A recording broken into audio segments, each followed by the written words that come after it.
누가복음 15장 11절 14절 누가복음 15장 11절 14절 또 이르시되 어떤 사람에게 두 아들이 있는데 그 둘째가 아버지에게 말하되 아버지여 재산 중에서 내게 돌아올 분깃을 내게 주소서 하는지라 아버지가 그 살림을 각각 나누어 주었더니 그 후 며칠이 안 되어 둘째 아들이 재물을 다 모아 가지고 먼 나라에 가 거기서 호랑방탕하여 그 재산을 낭비하더니 다합센 후 그 나라에 크게 흉년이 들어 그가 비로소 궁핍한지라.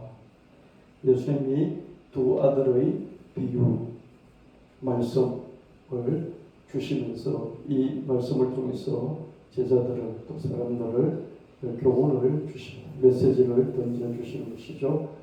아들이 둘 있었는데 둘째가 아버지에게 아버지가 돌아가시기도 전에 자기 재산 나한테 들어올 몫을 달라고 그렇게 얘기를 했습니다. 둘째 아들은 내 몫을 주십시오. 아버지는 별다른 반대도 없이 특별하게 반대하는 것도 없이 그대로 재산을 나눠줬습니다. 철없는 둘째 아들이 재산을 다 날릴 줄 뻔히 알았잖아요. 그런데 왜 나눠줬을까요? 두 가지 정도 생각해 볼 수 있습니다. 하나는 그냥 자식을 사랑하니까 자식에게는 부모 없다고 자꾸 달라고 하니까 나누어 주어서는 안 되겠다 싶지만은 그래도 자식이 너무 달라고 하니까 나눠줬을 거다 이렇게 생각해 볼 수 있고요. 두 번째는 이 자식이 현재로서는 도무지 삶의 지혜를 얻을 수 없으니 하고 싶은 대로 다 하다가 거기서 삶의 지혜를 깨닫기를 바라는 그 아버지의 넓고 긴 안목으로 보는 그런 사랑이 있었기 때문에 나눠줬을 것입니다. 평안할 때 지혜를 깨닫는 자식도 있고요. 고난 중에 깨닫는 자식도 있고요. 평생 깨닫지 못하는 그런 자식이 있습니다. 둘째 아들은 평안할 때 지혜를 깨닫지 못하는 그런 자식이었습니다. 고생을 해봐야 삶의 지혜를 배우고 내적으로 성장을 하는 그런 사람이 있는데요. 대부분은 그렇습니다. 평안할 때, 잘 될 때 지혜를 얻고 사람이 성장해가는 이런 사람들은 쉽지가 않죠. 누가복음 15장 15절 19절 가서 타국으로 갔죠. 이민을 갔죠. 그 나라 백성 중 한 사람에게 붙여 사니 그가 그를 들로 보내어 돼지를 치게 하였는데 그가 돼지 먹는 지역 열매로 배를 채우고자 하되 주는 자가 없는지라. 이에 스스로 그렇게 이르되 내 아버지에게는 양식이 풍족한 품꾼이 얼마나 많은가. 난 여기서 줄여 죽는구나. 내가 일어나 아버지께 가서 이르기를 아버지 내가 하늘과 아버지께 죄를 지었사오니 지금부터는 아버지의 아들이라 일컬음을 감당하지 못하겠나이다. 나를 품꾼의 하나로 보소서 하리라 하고 돈을 다 잃어버렸어요. 돈을 다 재산을 다 날리고 그리고 여기가 외국이니까 어디 빌붙어서 먹고 살아야 되는데 흉년이 들어서 먹고 살 길이 막막한 그런 상황입니다. 둘째 아들은 자기 재산이 생기자 자기 혼자만의 자유를 찾아서 타국으로 이민을 갔고 방탕하게 살았고 그래서 가지고 있는 재산을 다 날렸습니다. 타국에서 돈이 떨어졌으니 남에게 더부살이를 하다가 돼지를 쳤고 돼지가 먹는 그런 돼지밥이라도 좀 배불리 먹었으면 좋겠다는데 그 돼지밥마저 없었습니다. 그제서야 아들은 자기 혼자만의 자유, 이게 방종이죠, 그죠? 자기 혼자만의 자유, 이 자유를 마감하고 아버지가 계시는 아버지 존재 자체가 이렇게 뭐라고 할까요? 자유를 구속하는, 자유를 제한하는 그런 존재지 않습니까, 그죠? 그래서 아버지가 있는 그곳으로 내가 좀 자유를 제한당하고 아버지를 관계를 맺는 이런 내가 싫어하는 이런 게 있을지라도 거기서 얻는 그 평안함 그것을 다시 되찾아야 되겠다 이런 결론을 내렸던 것입니다. 여러분 지금 현재 있는 것이 참 좋은 것이라는 것을 읽기 전에는 깨닫지 못하는 경우가 많이 있어요. 대부분의 사람은 지금 현재가 참 좋은 것인데 이 좋은 것을 읽기 전에는 그게 좋다는 것을 깨닫지 못했죠. 건강을 잃기 전에는 건강이 참 좋은 것이었다. 이걸 깨닫지도 못하고요.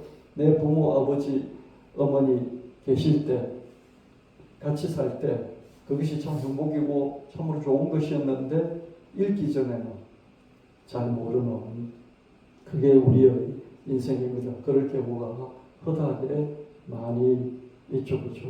결혼을 하다가 안 맞아서 이혼을 했는데 이혼을 하고 보니까 그때가 참 그 사람이 좋은 사람이었구나 이런 걸 늦게 깨닫죠. 그렇죠? 이게 대부분의 인생들입니다.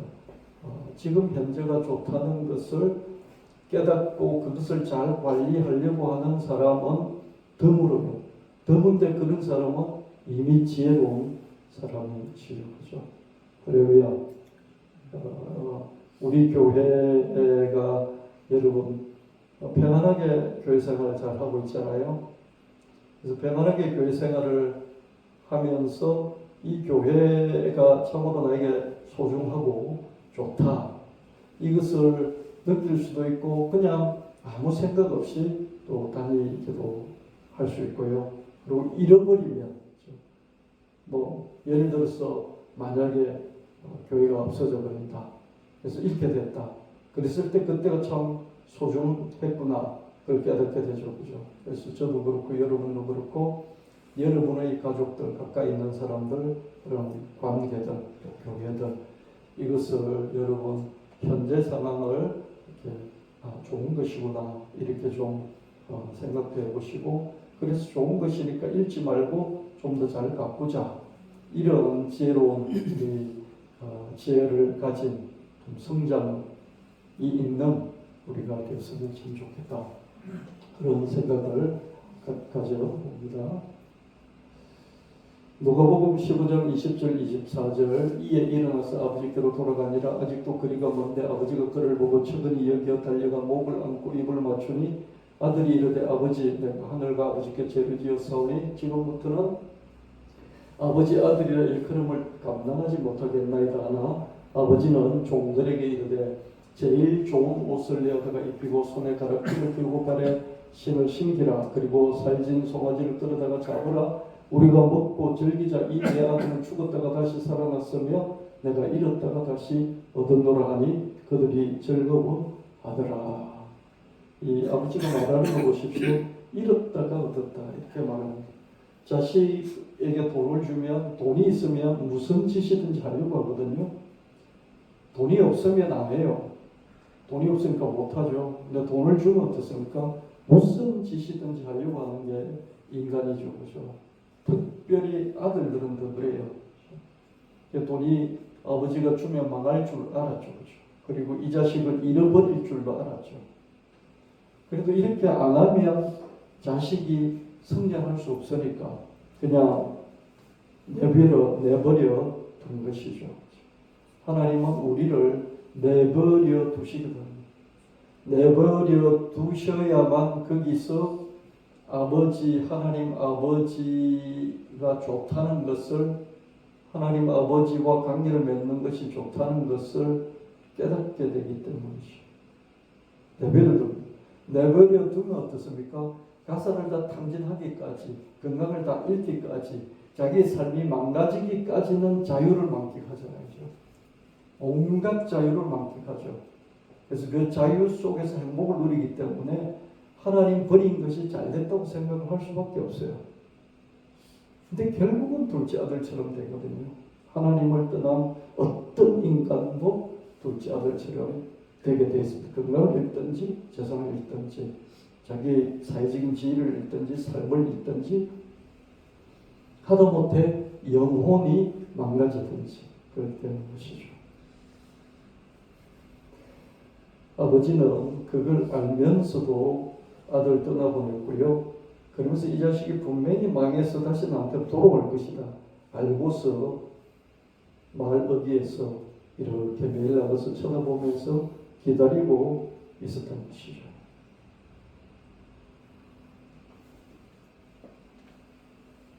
아들은 내가 아들이라고 안 불러줘도 좋습니다. 내가 여기 머슴살이처럼 머슴살이 할 테니까 먹여만 주십시오. 이 말까지 하려고 했는데 아버지는 이 말을 하려고 입을 떼기도 전에 잔치를 벌여라. 이 아들 오늘 내가 내 아들로 회복시켜 주겠다. 모든 권리를 이 아들의 권리를 내가 회복시켜 주겠다. 그 집에 머슴들이 있었잖아요. 머슴들에게 내 아들이다. 아들 대접을 하라. 그렇게 말했죠. 둘째 아들이 본가로 되돌아가는데 아버지가 멀리서 보고서는 불쌍히 여기며 다여가 포옹을 했습니다. 아버지는 둘째 아들이 재산을 다 탕진하고 생고생하다가 집에 돌아올 줄을 이미 알고 그래서 계속 기다리던 중이었습니다.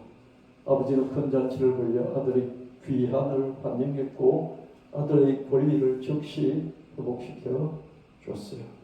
여러분, 우리가 진심으로 회개하고 하나님께 돌아오면 하나님께서 그래 알았어, 내가 좀 지켜볼게, 두고 보자, 그렇게 하시지 않는다는 것이죠. 당장에 하나님 아들로 하나님 딸로 우리를 복권시켜 주시고 그때부터 하나님 아들로 딸로 살아갈 수 있도록 하나님이 우리를 회복시켜 주신 것을 볼 수가 있습니다. 둘째 아들은 빈털터리로 귀가했지만 이전과는 아주 딴판이 사람이 되어 있었죠.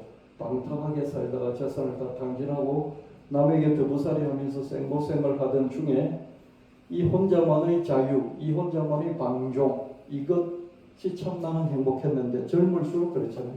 젊을수록 아버지가 싫어요. 아버지는 존재 자체도 싫은 거예요. 그래서 아버지가 별로 간섭도 안 하는데도 그냥 아버지 품을 떠나버리죠. 그렇죠? 어머니 품을 떠나버리죠. 이게 청년들입니다. 이런 방종의 자유보다 아버지하고 관계를 맺고 아버지 얼굴을 보고 아버지하고 관계를 맺고 아버지하고 같이 밥을 먹고 아버지 얼굴을 보는 그것 자체가 속박이에요. 그렇잖아요? 아버지가 있고 내 아버지를 부르고 아버지를 그러면 이게 관계가 수평이거나 자기가 또 위에 있을 수 없잖아요. 그렇죠? 아버지 밑이잖아요. 그렇죠? 뭐 그게 심리적인 것이든지 뭐든지 그렇잖아요. 그게 싫은 거죠. 얼굴 보고 밥 먹고 아버지가 뭐라고 한마디 하는 그거 싫은 거죠. 그렇죠? 그것을 떠났지만은 그러나 그 관계 속에서 오는 그 평강, 평안함, 이 평안함의 가치가 더 크다 이런 사실을 깨닫게 됐어요. 여기서 나오는 아버지는 아주 뭐라고 그럴까요? 대표적으로 좋은 아버지, 사랑이 많고 돈도 많고 능력도 많고 그리고 포용력도 큰 그런 아버지를 말하는 거예요. 아버지 중에 가장 좋은 아버지를 그냥 예수님이 이렇게 설정해 놓은 거예요. 아들은 아들 중에서 좀 나쁜 부류에 속하는 아들로 설정을 해놓고 이걸 통해서 우리에게 메시지를 던지시는 거죠. 그죠? 이런 아버지는 사실 드물어요. 뻔히 망할 것 알면서 돈 주는 그런 아버지가 몇이나 있겠어요. 그죠? 다리 몽둥이를 분지를 놓겠다면 그러면서 그죠? 망하고 돌아오면 어떻습니까? 쳐다도 안 보고 그죠? 그럴 수 있겠죠. 그죠? 이 아버지는 참으로 좋은 아버지입니다. 근데 이 아들이 그 아버지를 그 정도까지는 아버지한테 야단맞겠구나 그 생각은 했겠지만은 그러나 이 아버지가 그렇게 자기를 폭력을 행사하는 그런 정도의 아버지가 아니라는 것은 알고 있죠. 그래서 돌아왔다는 것이죠. 그러면서 내가 아버지하고 좋은 관계를 맺는 이것이 내가 방탕하게 내 마음대로 사는 것보다도 훨씬 인생에 큰 가치구나. 이런 깨달음으로 자기 내적인 이전에는 없었던 그런 내적인 성장을 한 것을 볼 수 있습니다. 그만큼 이 아들은 커서 돌아왔죠. 그죠? 이해되십니까? 떠날 때 이 아들이 마음의 지혜보다도 돌아왔을 때 아들의 마음의 지혜가 더 성장했죠. 그죠? 그래서 아버지는 성공한 거예요. 아버지는 돈이 필요한 게 아니에요. 아들이 돈 많이 벌어온 게 필요한 게 아니에요. 저희는 돈이 많아요. 아버지는 아마 큰 부자였을 것이다. 그래서 돈 불리기보다는 아들의 내적인 성장, 내적인 성장은 좀 더 삶의 지혜가 있는 거죠. 그런 걸 내적인 성장이라고 했죠. 그것을 더 원했을 것이다. 이런 아버지는 아주 드물긴 하다. 그런데 성장하려면 대가를 치러야 합니다. 대체로 사람들은 자기가 잘못하고 그 잘못에 따른 고난을 통해 배우게 되고 깨닫게 되고 성장하게 됩니다. 그래서 실패에서 더 많이 배운다고 했죠. 성공을 통해서 한 가지를 배운다면 실패를 통해서 10가지를 배운다. 이런 말이 있습니다. 성공의 원인도 찾아서 우리가 지혜를 배워야 되겠지만 실패의 원인을 찾아서 그 지혜를 많이 배울 수가 있지 않습니까? 실패는 많은 원인들이 있지만은 대다수의 실패는 자기 잘못이에요. 자기가 잘못 결정하고 잘못 선택하고 잘못 판단하고 잘못 행동해서 실패를 하게 되죠. 그렇죠? 그래서 그 실패에 따른 고난이 오게 되는데 이 고난 속에서 내가 뭘 잘못했지? 내가 저 사람하고 관계에 틀어진 게 뭐가 있을까? 내가 왜 이런 말을 했지? 내가 그때 왜 그렇게도 돈을 쏟아 먹었을까? 이런 많은 복기 바둑을 두고 나서 자기가 졌을 때 다시 바둑돌을 다시 놓아보잖아요. 그걸 복기라고 그러잖아요. 바둑을 다시 둔다는 것이죠. 혼자서 바둑을 다시 둬서 복기를 해서 여기서 뭔가 깨닫기를 원해요. 내가 이래서 졌구나. 내가 이래서 망했구나. 이래서 안 됐구나. 지혜를 얻는 것이죠. 여러분 살아오면서 성공을 통해서도 지혜를 얻었겠지만 실패를 통해서 지혜를 얻잖아요. 성공을 통해서는 그 순간에 지혜를 얻고 끝이에요. 근데 실패는 어떻습니까? 실패가 너무 크기 때문에요. 10년 내내 그 생각을 해요. 아니 평생 죽을 때까지 그때 왜 내가 그러면서 평생 생각을 해요. 지혜를 얻게 되고 평생 생각했는데 다음에도 또 그 짓을 하겠어요? 안 하겠죠. 그렇죠? 예. 그래서 대부분의 사람들은 자기 잘못으로 인한 고난, 그 고난 속에서 지혜를 얻어나가고 그 사람이 조금 더 넓어지고 사람이 조금 더 깊어지고 가벼웠던 사람이 촐싹거리던 사람이 조금 묵직해지고 이것을 넓어지고 깊어지고 좀 묵직해지는 것을 우리는 내적인 성장이다 그렇게 말하죠. 그래서 부모가 자식을 대할 때 그죠 단기적으로 보고 막 그럴 때는 간섭을 많이 하잖아요. 좀 길게 보면 어떻습니까? 이놈아 망해봐야 실패해봐야 고생 좀 해봐야 너가 성장을 할 거다. 그러면서 좀 지켜보고 내버려두는 이런 안목들도 부모들이 가질 수 있겠죠. 되게 힘듭니다. 자식도 고난 중에 깨닫는 것이 참으로 힘들고요.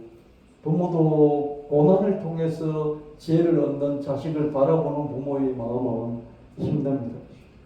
그래서 이 아버지는 그렇게 허용을 했을지라도 매일 동구 밖에 나와서 이렇게 쳐다보고 있잖아요. 우리 아들이 언제쯤 돌아오나 그런 모습이죠.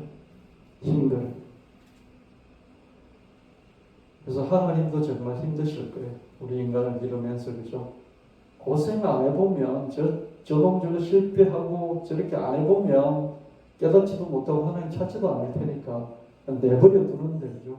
내버려 두는데 하나님 사랑이시니까 사람은 그런 모습 흘러가게 돼 있잖아요. 마음은 거기 가 있는데 내버려 둬야 되니까 하나님도 얼마나 힘드실까 그런 생각을 해요. 그래서 제가 찬양 가사 하나 지은 것 중에 하나가요. 난 하나님 안 할래요 하는 그런 찬양 가사도 하나 만들어놨어요.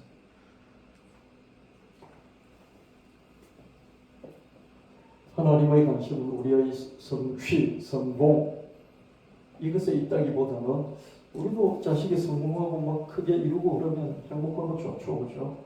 하나님도 김종초 목사가 목회에 성공하고 크게 하나님 사역에 성과를 내고 그러면 하나님도 뿌듯하실 수 있을 거예요, 그죠? 그러나 그것보다도 너가 그렇게 해서 너가 뭘 배웠고 뭘 깨달았고 너에게 무슨 성장이 있었느냐 이것을 뭐라고 그럴까요? 더 1차적으로 보시는 거예요.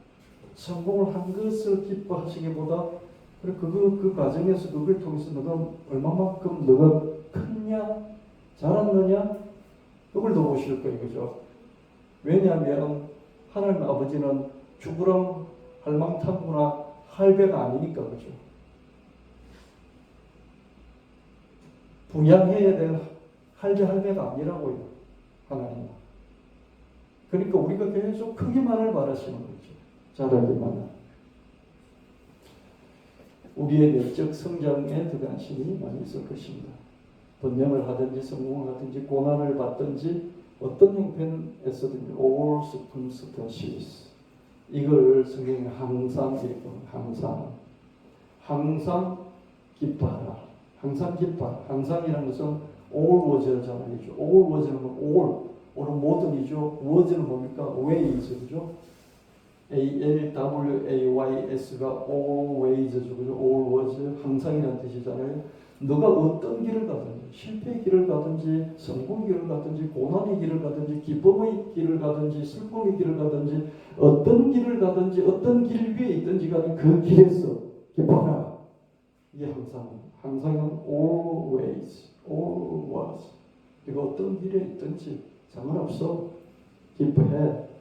이게 항상 기뻐하는 어떤 형편에서든 all circumstances 어떤 상황에 내가 처해 있을지라도 돼지밥을 먹고자 하는데 돼지밥이 없을지라도 거기서 이렇게 배우고 깨닫고 성장하느냐. 둘째 자식은 고난 중에 지혜를 깨닫는 정도의 머리는 있었죠. 그렇죠? 머리가 돌아갔던 자식이죠. 그래도 못 깨닫는 자식은 정말 부모가 너무 힘들겠죠. 그죠? 근데 그런 자식이 있어요. 상당히 많이 있어요. 깨닫는 게 너무 더디는 사람들 있잖아요. 둘째 자식은 그나마 기대치가 가져볼 만한 그런 자식이었습니다. 우리가 배우고 깨닫고 성장하길 하나님은 원하실 것이다. 그래서 우리가 성공하고 성취하고 이런 것보다도 참 지혜로 묵직한 사람, 그렇죠? 또 사람이 품이 넓은 사람, 또 뭔가 이렇게 깊이가 있는 이런 사람, 이게 내적인 성장이죠, 그렇죠? 돈을 많이 벌었는데 막 촐싹거리고 졸락거리고 돈 어디 막 이렇게 고급차 막 5대 뽑아놓고 뭐 그런 아들을 보면 그런 딸을 보면 얼마나 부모가 힘들까요, 그죠? 저거 얼마 안 있으면 망할 게 뻔히 보이잖아요, 그죠?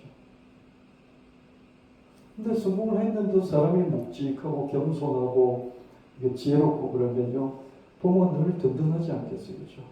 하나님 누구를 향해서 그러실 것이다. 영원히 그러실 것이다. 고난 중의 성장에는 정말 고달프다. 그러나 고난 중에도 배우고 깨닫고 성장할 수 있어야 한다. 아멘. 여러분 건강을 잃었습니까? 그 중에서도 정말 힘들지만 성장해야 돼요. 돈을 잃었습니까? 그 중에서도 정말 힘들지만 성장할 수 있어요. 인생은 돈 전부가 아니구나. 돈이 없어서 내가 너무 힘들긴 하지만은 돈이 정말 전부가 아니네. 그럼 나중에 돈이 생겼을지라도 돈이 전부가 아니네 하는 그 깨달음을 갖고 그 돈을 다스리는 거죠.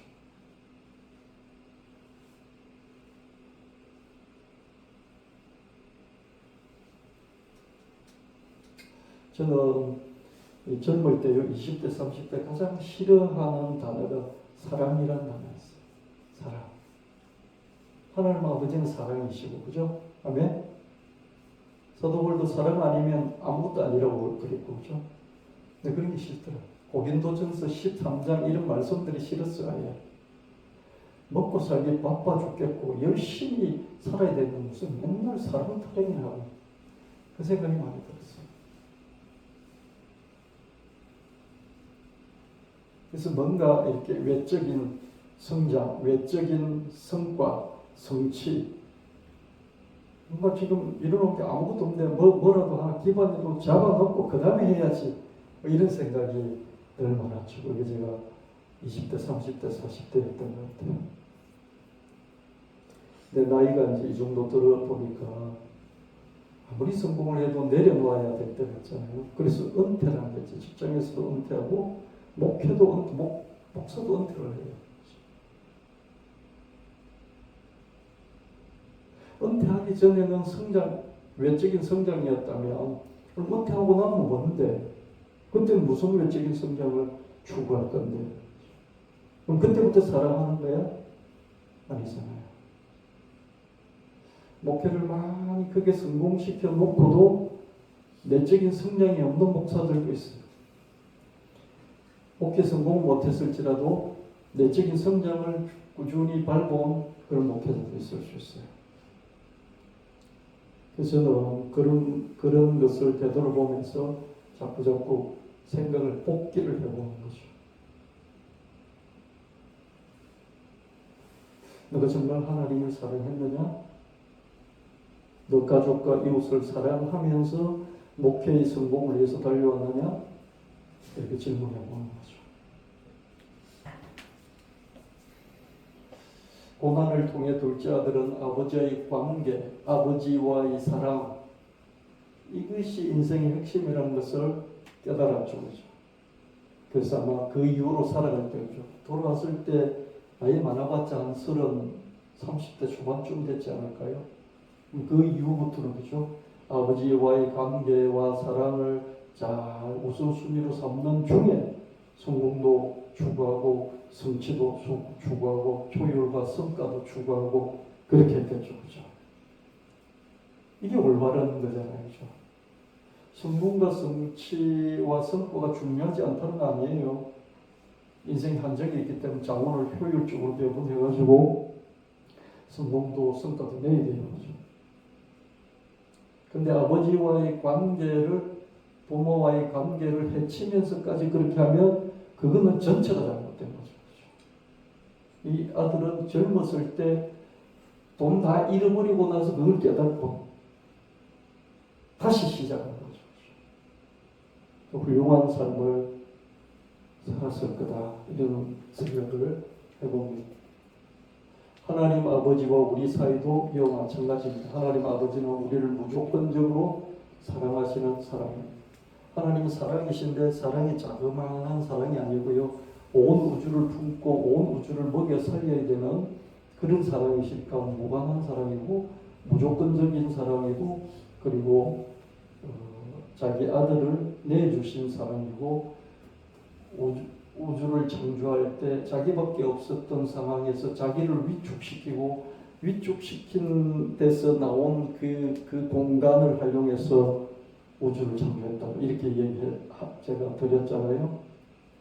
우주를 창조하기 위해서 자기밖에 없었는데 자기를 이렇게 축소시켜서 생긴 그 자기를 축소해서 생긴 게 무라고 그랬잖아요. 그 무를 이용해서 우주를 창조했잖아요. 자기를 축소한 그 자체가 사랑이잖아요. 물을 만들고 유밖에 없었는데, 하나님밖에 없었는데 하나님 자기 자신을 쪼그라뜨려가지고 그게 물을 만들고 물을 통해서 우주를 창조했다는 그 자체가 사랑이잖아요. 무조건적인 사랑, 아들을 준 무조건적인 사랑이죠. 요한일서 4장 16절에 하나님 우리를 사랑하시는 사랑을 우리가 알고 믿었다. 우리는 하나님 사랑을 아는 거죠. 하나님은 사랑이시다. 사랑 안에 거하는 자는 이 사랑, 하나님을 알고 하나님 사랑을 알고 하나님의 사랑, 돌아온 둘째 아들이 하나님 자기 아버지의 사랑 안에 거하잖아요. 그렇죠? 집을 나가기 전에, 이민 가기 전에도 아버지와의 관계, 사랑 안에 있었죠. 그죠? 근데 그게 싫은 거죠. 자기 혼자만의 삶을 살고 싶었던 거죠. 아버지가 싫은 거죠. 아버지가 싫다기보다는 아버지와의 관계에서 뭔가 걸거적거리는 게 싫은 거죠. 그래서 나는 오로지 나만을 위해서 자유를 추구하면서 갔는데, 돌아왔을 때 아들은 어땠습니까? 이제 아버지의 사랑을 알고 그 사랑 안에 있게 됐죠. 그렇죠? 아버지를 알고 아버지의 사랑을 알고 아버지의 사랑 안에 있게 된 것이죠. 그럴 때 그게 하나님 안에 거하게 되고 하나님도 그 안에 거하시게 되는 그게 가능해진 거죠. 둘째 아들은 대부분의 신앙인들, 거의 99% 신앙인들의 모델입니다. 우리가 뭐 하나님 좋아한 적이 있나요?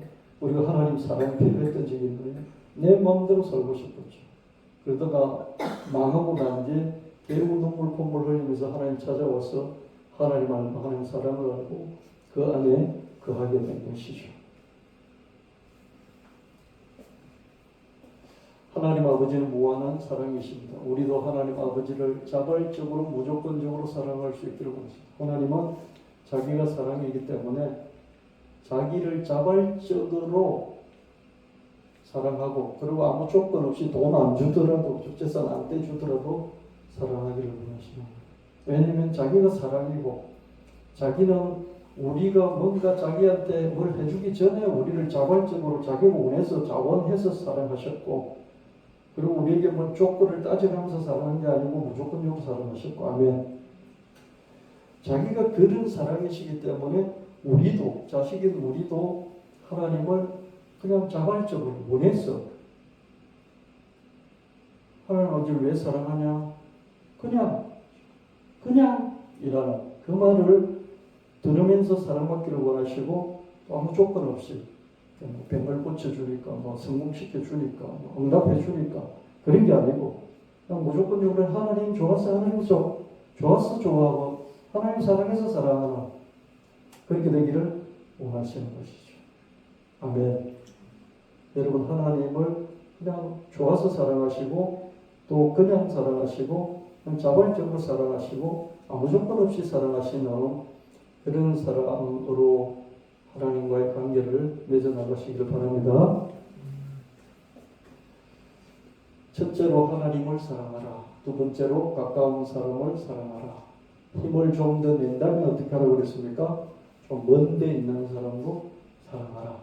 먼 데 있는 사람, 뭐 트럼프 이런 사람 사랑할 수 없으니까 우리나라 안에 있는 사람, 우리나라 안에 있는 사람들 중에서도 특별히 힘든 사람들, 우리나라 밖을 벗어난다면 난민이라든지 뭐 이런 여러 가지 사건 사고를 당해서 어려움 중에 있는 뭐 지진을 당한 그런 어려움 중에 있는 사람이라든지 그런 사람을 생각해보고 얼마나 힘들까 생각해보고 그들을 위해서 한번 잠깐 기도해주고 돈 10,000원이라도 보낼 수 있으면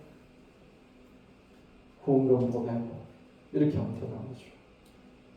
하나님을 사랑하고 가장 가까이 있는 부모, 형제, 남편, 아내, 자식을 사랑하고 그리고 같은 일터에서 내 앞에 옆에서 일하는 사람을 사랑하고 교회에서 같이 그 식구들을 사랑하고 좀 더 힘이 난다면 어려운 사람들, 특별히 어려운 사람들. 지난주에는 어려운 사람 중에 누구를 생각해 봤습니까? 막노동 현장에 가서 야 오늘 저녁같이 먹자 하고 떠났는데 돌아오지 못하는 하루 평균 6명, 1년에 2,000명이 되는 막노동 현장에서 죽어가는 사람들을 지난주에 한번 생각해 봤죠. 그죠? 허수아비의 기다림, 허수아비. 낮이고 밤이고 거기 그 자리에 허수아비는 있죠. 그죠? 기다리고 또 기다리는 허수아비죠. 허수아비는 새들을 쫓아내는 게 허수아비가 아니고요. 거기 서서 그냥 새들이 날아오기를 기다리는 거죠. 허수아비. 박예서 학생, 허수아비가 뭔지 알아요? 알아? 허수아비. 우리 이주영 청년 알아요? 허수아비? 농사 촌에서 안 자라보면 허수아비 잘 모르죠. 그죠? 이렇게 사람처럼 생긴 헝겊 나무를 이렇게 만들어 놓고 이렇게 움직이게 만들어서 논에밭에 열매들을 따먹는 새들을 못 오게 쫓아내는 게 허수아비인데 이 허수아비에 길들여진 새들은 어떻습니까? 그냥 허수아비 머리에도 앉고 어깨도 앉고 그러죠. 그죠? 그래서 허수아비는 그냥 새들을 기다리는 그다 저는 그렇게 봤습니다. 사실은 이 허수아비가 사냥꾼의 능력을 가졌어요. 그래서 하슬을 쏘아서 빵 하면 새들을 얼마든지 잡을 수 있어요. 하설을 날리면 심장을 뚫을 텐데 저는 허수아비인데 이 허수아비를 사냥꾼으로 봤어요. 사냥꾼이들 그냥 이렇게 있는 능력이 그만큼 된다는 거죠. 오늘도 마냥 기다리는 허수아비. 나는 새가 되어 꿈의 바람을 타고 내가 새가 된 거지.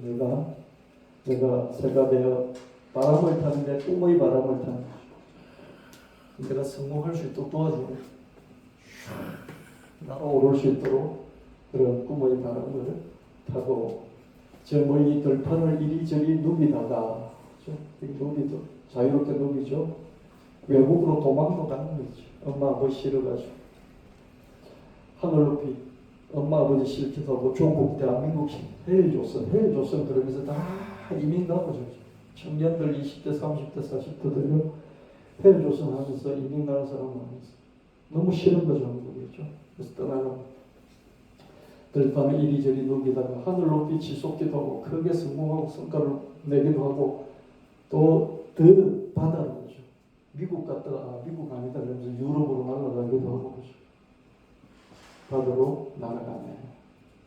그러다가 아주 지칠 때 되는 거죠. 심신이 다 지쳐서 간혹 허수아비를 찾아오는 그런 것을 제가 가사로 만들어 왔습니다.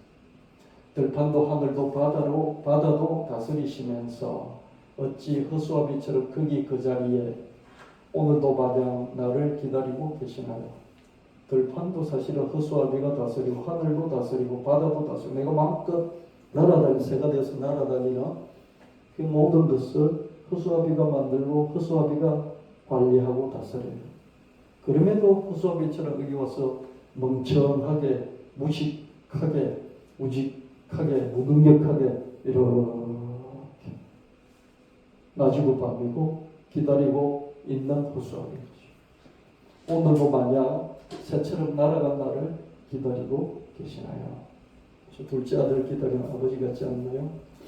나는 새가 되어 갈망의 날개를 부대기는데 나는 새가 되어서 갈망하고 싶은 게 너무 많잖아요. 그죠? 날개를 푸덕푸덕하면서 오늘도 살아가는데 낮이고 밤이고 허수아비처럼 기다려 주시네요. 여기는 하나님도 안 나타나 있고 누구도 안 나타나 있지만 허수아비가 예수 믿는 사람은 하나님이시구나. 그렇게 우리가 생각해 볼 수 있겠죠. 지친 날개를 위해 언제나 어깨를 내주시는 낮이고 밤이고 돌아다니고 하늘 날고 들판을 쏟아지다가 바다로 갔다가 지쳐서 돌아와서 그게 앉으려고 허수아비를 찾아오며 어깨를 내주시네. 언제나 어깨를 내주시네. 낮이고 밤이고 허수아비처럼 기다려주시네.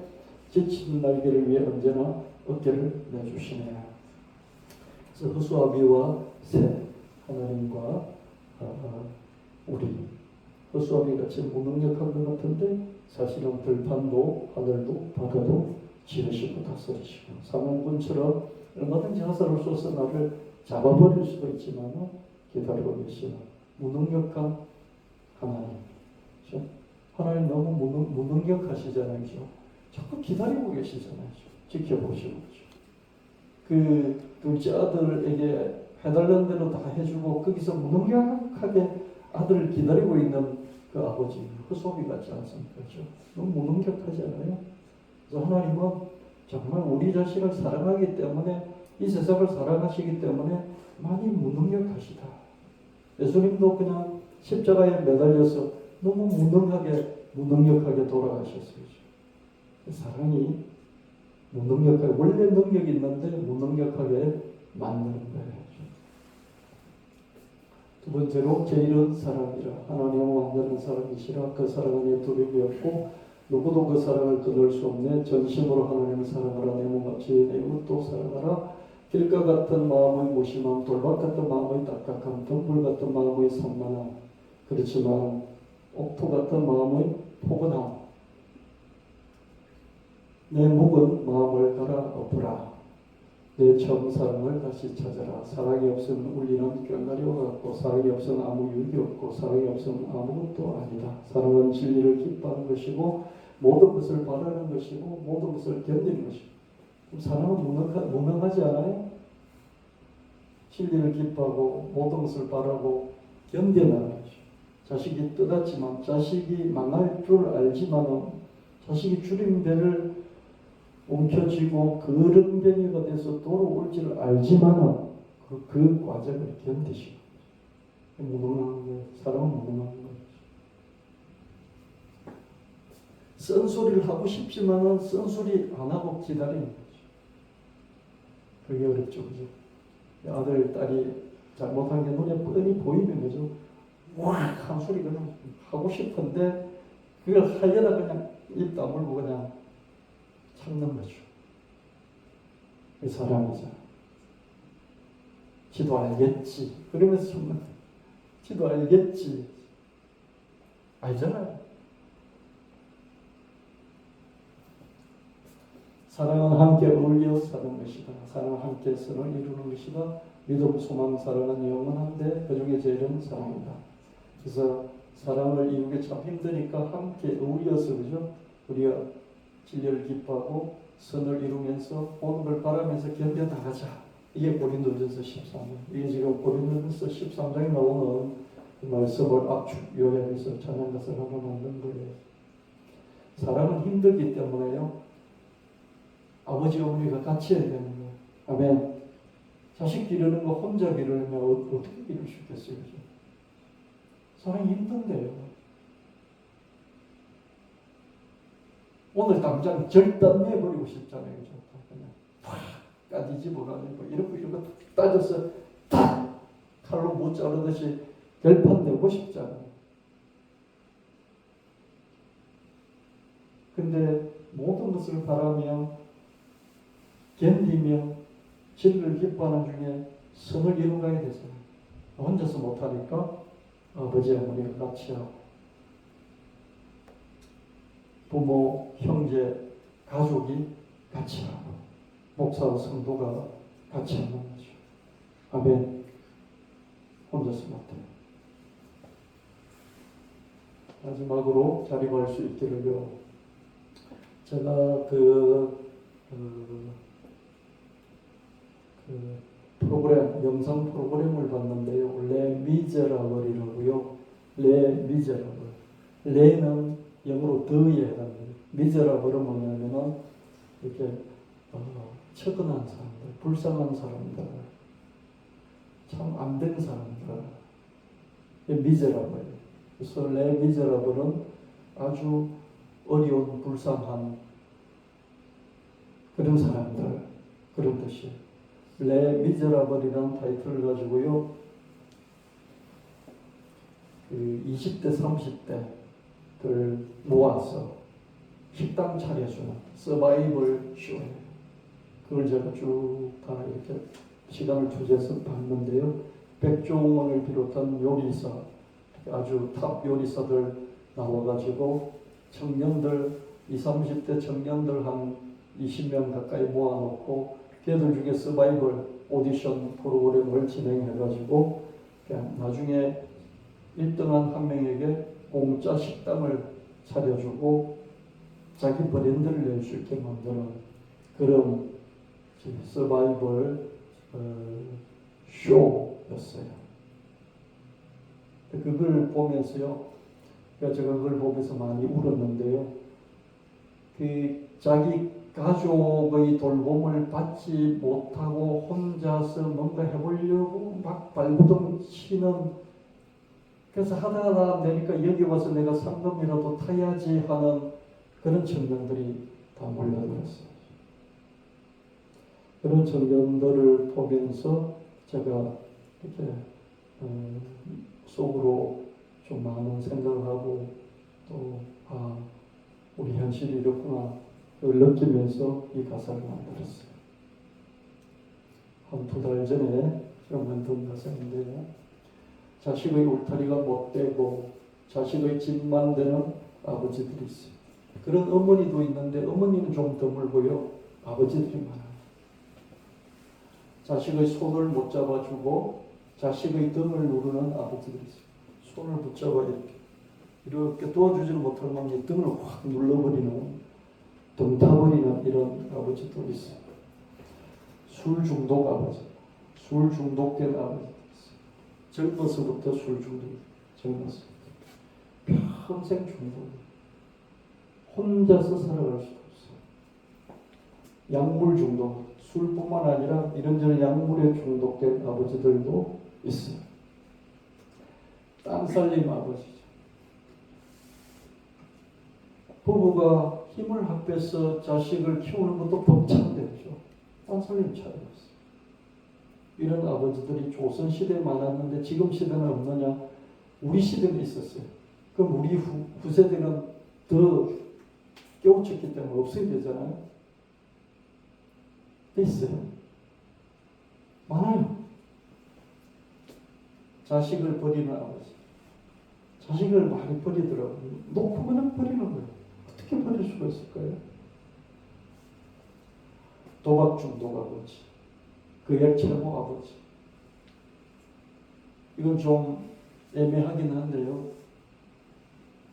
잘하려고 하다가 채무를 진 그런 경우가 있겠죠. 그렇지만 자식은 아버지가 잘을 했든지 말든지 그 채무를 물려받으니까 자식은 힘들죠. 거기 나온 그저 한 20명 가까이 되는 서바이벌 쇼에 참가했던 식당 하나 차려보려고 했던 그 아이들의 그 청년들의 아버지들이 다 이런 아버지들이죠.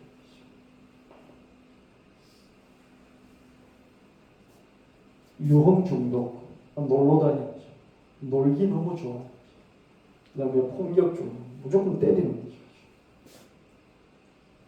이런 아버지들 있습니다.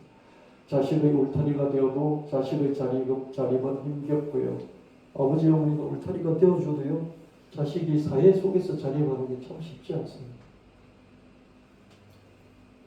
자식의 손을 잡아주어도 자식이 자립하는 것은 버거워요. 여러분도 사회에서 이렇게 뿌리 내리고 살아오느라고 살아와 봤잖아요. 자립한다는 게 얼마나 힘들어요. 아버지가 도움이기는커녕 아버지가 장애물이기만 해요. 그 장애물이 아버지들이 많이 있는데요. 아버지가 원치는 않지만 병에 걸려서 그죠. 10년, 20년 계속 병수발을 해야 되면 자식에게는 정말 장애물이에요. 요즘은 치매 환자들이 자꾸 많아지고 지금 10%인데 2060년쯤 되면 20%가 됩니다. 인구 20%. 10명 중에 2명이 애든지 어른이 되는데 하여튼 10명 중에 2명이 치매랍니다. 치매 중에서 그저 좀 고약한 치매는요. 장골 서너 명이 달라붙어 있어요. 지금 50대, 60대가 그죠? 자기 부모, 치매 부모 돌보느라고요. 모든 생업을 포기하고 매달려 있는 이런 자식들이 점점 늘어나고 있잖아요.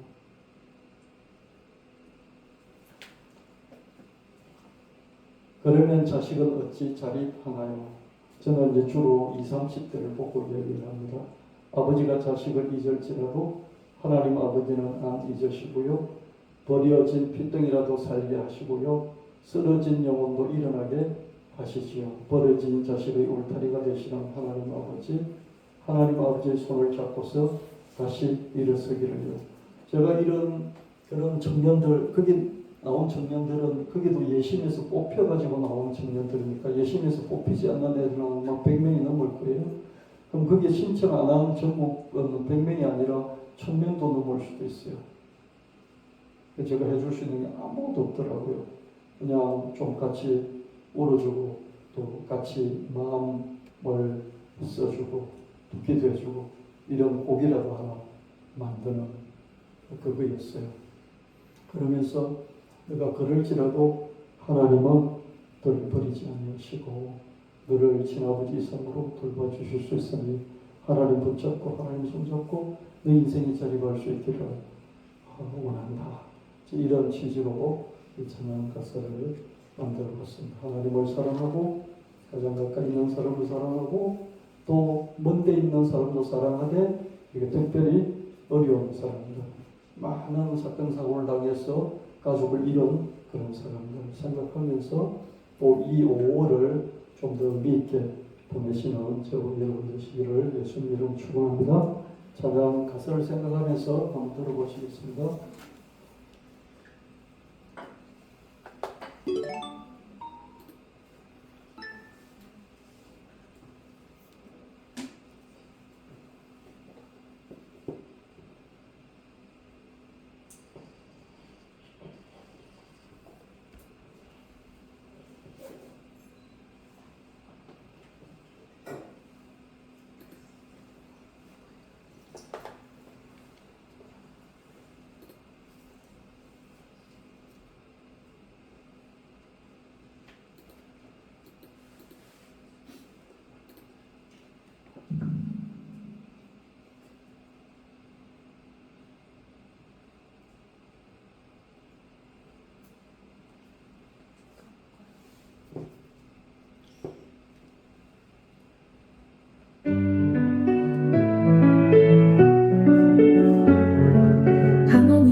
기다리면서 기다리고 또 기다리는 허수아비.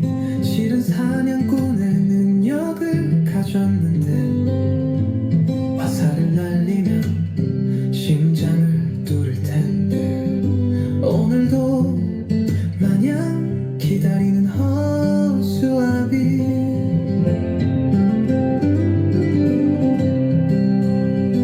나는 새가 되어 꿈의 바람을 타고 저 멀리 들판을 이리저리 누비다가 하늘 높이 치솟고는 바다로 날아가네. 아주 지쳐서야 간혹 허수아비를 찾네.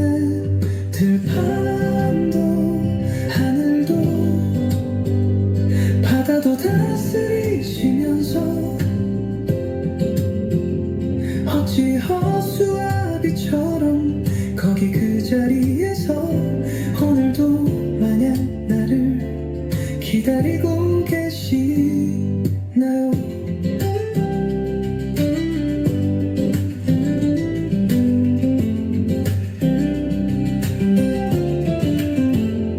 나는 새가 되어 갈망의 날개를 퍼덕이는데 낮이고 밤이고 허수아비처럼 기다려주시네. 지친 날개를 위해 언제나 어깨를 내주시네. 낮이고 밤이고 허수아비처럼 기다려주시네.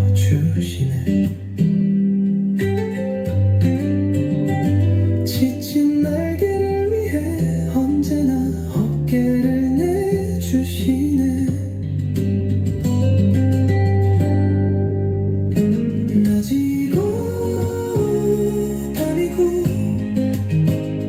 허수아비처럼 기다려주시네. 지친 날개를 위해 언제나 어깨를 내주시네.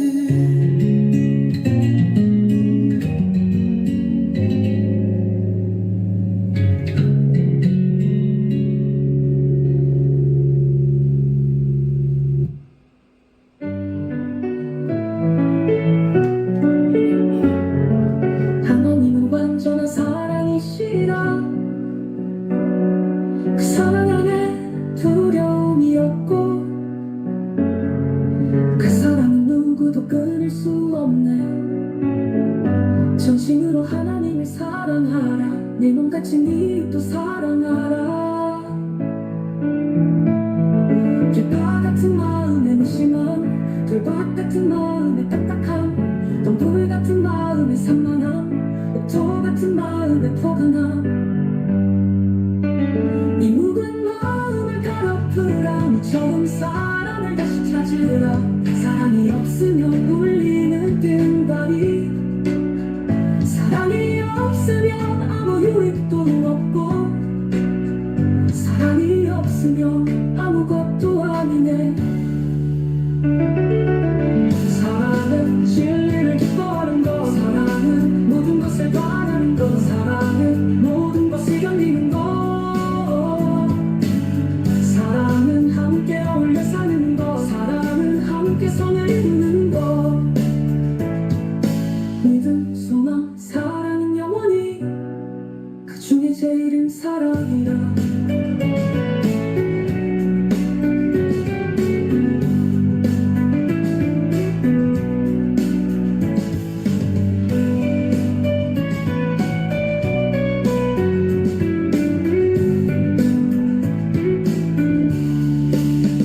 이 묵은 마음을 가로프라. 처음 사랑을 다시 찾으라. 사랑이 없으면 울리는 끈발이, 사랑이 없으면 아무 유익도 없고, 사랑이 없으면 아무것도 아니네. 네 묵은 마음을 가로프라. 처음 사랑을 다시 찾으라. 사랑이 없으면 울리는 끈발이, 사랑이 없으면 아무 유익도 없고,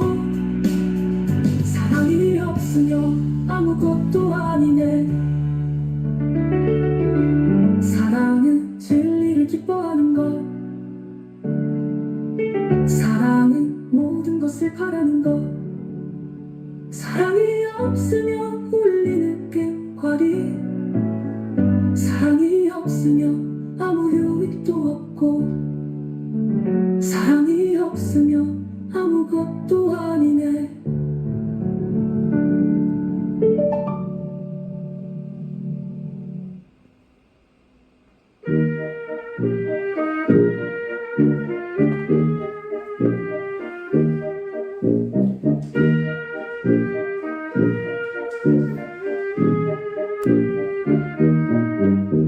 자식의 울타리가 못 되고 자식의 집만 되는 아버지들, 자식의 손을 못 잡아주고 자식의 등을 누르는 아버지들, 술 중독 아버지, 약물 중독 아버지, 딴 살림 아버지, 자식 교기 아버지, 도박 중독 아버지, 거액 채무 아버지, 유흥 중독 아버지, 폭력 중독 아버지.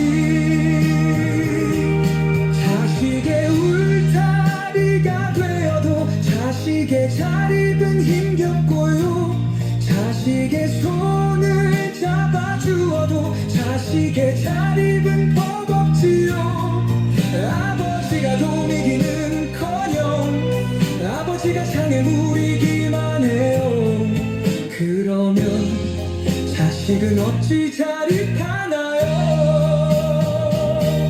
아버지가 자식을 잊을지라도 하나님 아버지는 안 잊으시고요, 버려진 핏덩이라도 살게 하시고요, 쓰러진 영혼도 일어나게 하시지요, 버려진 핏덩이라도 살게 하시고요, 쓰러진 영혼도 일어나게 하시지요. 버려진 자식의 울타리가 되시는 하나님 아버지, 하나님 아버지, 내 손을 잡고서 다시 일어서기를요, 하나님 아버지를 의지하고서 자립할 수 있기를요.